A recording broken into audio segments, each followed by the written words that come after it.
Hey YouTubers, what's up? It's me, yours truly, back to post a quick response video that I owe Spellerine on his last thread that he threw in at the end of one of his last videos. Been meaning to get to this for a couple of days and finally getting a chance to get back to it.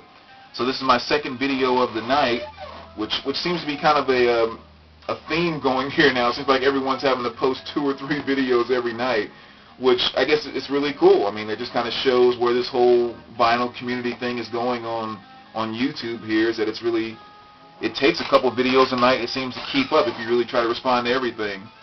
But anyway, Spellerine had 3 questions about, I'm trying to see where I put them now. Where'd they go? Well, I think I can remember them anyway, but I didn't write them down. There was 3 questions that he had. One was, I think, more or less kind of, what's your process of when you go record shopping, like when you go to the store, what section do you go to first, stuff like that, and then also kind of how do you evaluate a record when you find one in the store in terms of what you'll accept and blah, blah, blah. So the one thing I've found is that the stores that you visit frequently, you kind of get a feel after a while for kind of how that management runs that store. So, for example, a couple of the stores that I go to, they have a just-in section, which of course is all the stuff that just came in. So even if I'm looking for something in particular, I always go straight to that section every single time I go to those stores, because I know that's going to have the stuff that might have came in this morning, this afternoon, yesterday, or whatever, but it's always going to be the freshest stuff in the crop, and it's more or less kind of a first come, first serve. One of the stores, I also know the buying process that they go through. So when people come in and drop off records, I know that these stacks that are sitting over here behind the counter, those are records that they're looking through considering the buy. And even in that situation, I've been able to, have good relationships with these managers. I'll tell them, if you buy that selection, I want you to hold this, and this for me. And they'll do it. If they get it, they'll call me up and say, hey, we bought that collection, so come down and we'll work out a price on blah, blah, blah. So I kind of know, again, that's how they operate. So that's basically what I do, is I always like to go to the new vinyl section, but other than that, I'm pretty much just kind of an opportunist. I'm just kind of looking through whatever to see what I can find. Now, when I actually find a record, how do I go about evaluating whether I want to buy it or not? The more that I become a collector, the more I have been paying a lot more attention to condition of my vinyl. And I guess it's kind of something I learned early on.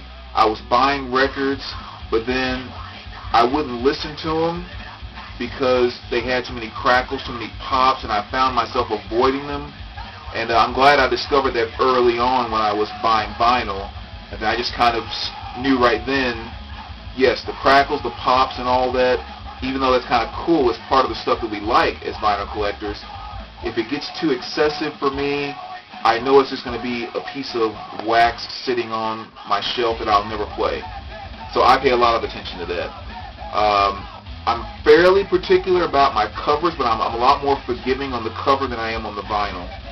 So for example, I pulled this one out because this is one I showed in the video a little while ago, but I also remember a few weeks ago I bought this with the intention of it'll be something to hold me over so I can get a better copy. So this will give you an idea about somewhere in the neighborhood of my minimum acceptance levels. And this is a Depeche Mode, of course. As you can see, it kind of has some, ring wear. I'm usually willing to accept some ring wear if it's not one clear, defined circle. That just really bothers me. We have some corner damage here, which it really isn't that severe.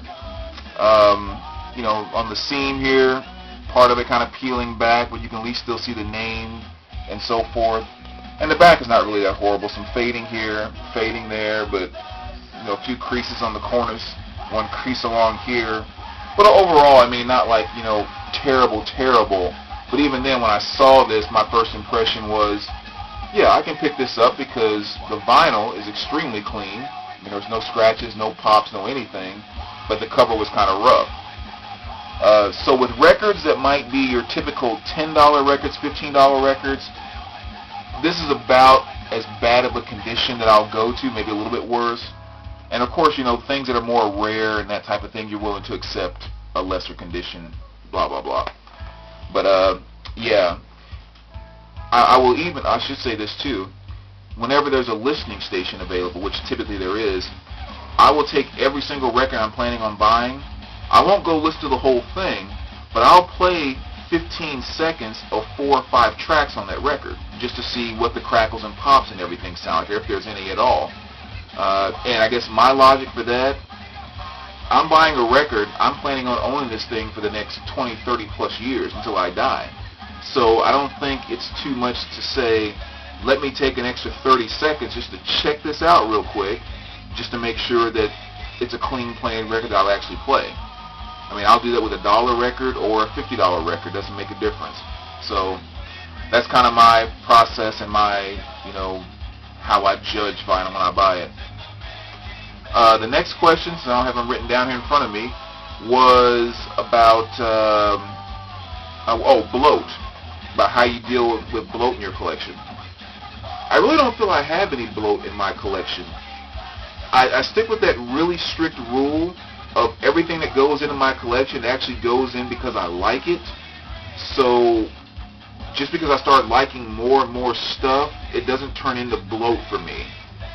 If anything, it turns into maybe this is something I don't play as much, because instead of having just 50 albums to choose from like I once did, there's 4,000 different albums to choose from, in terms of CDs, cassettes, LPs, and everything else.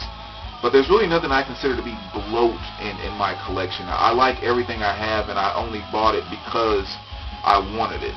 So I don't really have an issue with the bloat thing. Last question was about the plastic sleeves, which was kind of interesting because I just saw 821 Tone's video today. I saw him blow his lid about the plastic sleeve thing, which is totally hilarious. I loved it. I am one of those people that Tone doesn't like because I do my sleeves from the side. Matter of fact, I just kind of put this back in here. I mean, yeah, when I put my sleeves in, I do it from the side. I also put my inserts from the side so the vinyl can come straight out. Now, Tone was saying how it doesn't make any sense, or I should say, it was originally designed to turn everything the other ways, like he was saying, because it's designed to protect the album and keep dust out from it. It's actually sealed, in a sense, that way, which I totally agree. The problem I run into is I manhandle my vinyl a lot. And I don't mean by taking out and playing vinyl. I mean, I spend a lot of time going through my collection just pulling stuff out and looking at covers and reading the back and just flipping through. I probably do that just as much as playing my vinyl. So the thing he was saying about taking out the insert in the album and tucking it in the back, that really wouldn't work for me because I would still have to pull out the vinyl to look at the rear of the cover. And it's just, in my mind, the less I physically have to manhandle and touch the insert, the cover, and the vinyl, the better off it's going to be. And if that sacrifice is some dust may creep on the sides over the course of time, well, I do a pretty good job of wiping my vinyl down on a regular basis. It's stored very well, and I guess I'm just kind of willing to make that sacrifice of a little more dust in to have my finger prints, tips, whatever, physically touch my covers and vinyls and inserts more often. So that's kind of a sacrifice I'm willing to make. I also kind of feel, a lot of the vinyl in my collection stuff is in really good shape. It was sitting in somebody's basement for 15 years with no protection whatsoever. It was sitting in a store for 3 or 4 years. I think with the cleaning and the handling and the way I store it, I'm just not as worried about a little bit of dust maybe doing something to that vinyl that's been around for 20 or 30 years or something of that nature. So that's kind of my trade-off, I guess. But anyway, so Spell, that's my response to those. Hope you guys enjoyed that for whatever it's worth. And as always, we'll see you next thread, which will probably be like 15 minutes from now. All right. Take care, guys.